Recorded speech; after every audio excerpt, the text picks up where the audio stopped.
হয় ব্যাংক একীভূত হচ্ছে, সরকার গঠন করছে সুপার ব্যাংক।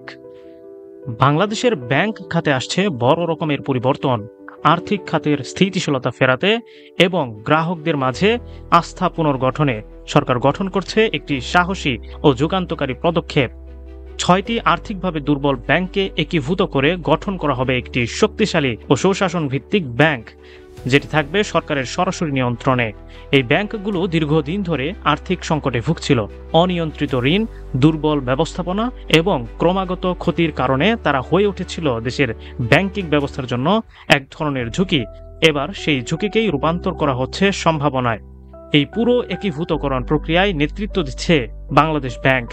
কেবল তদারকিই নয়, প্রয়োজনে তারা দেবে নীতিগত সহায়তাও। লক্ষ্য একটি আধুনিক, কার্যকর এবং প্রযুক্তি নির্ভর ব্যাংক গড়ে তোলা, যেখানে থাকবে স্বচ্ছতা, দক্ষতা এবং জবাবদিহিতা।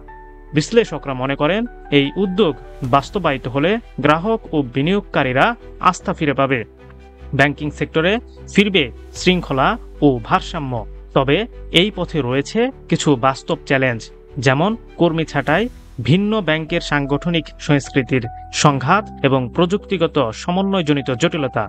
তবু সরকার আশাবাদী, তারা বিশ্বাস করে এই পদক্ষেপ দেশের অর্থনৈতিক ব্যবস্থাকে আরও গতিশীল করবে এবং ভবিষ্যতের আর্থিক নিয়ম রোধে এক ধরনের দৃষ্টান্ত স্থাপন করবে।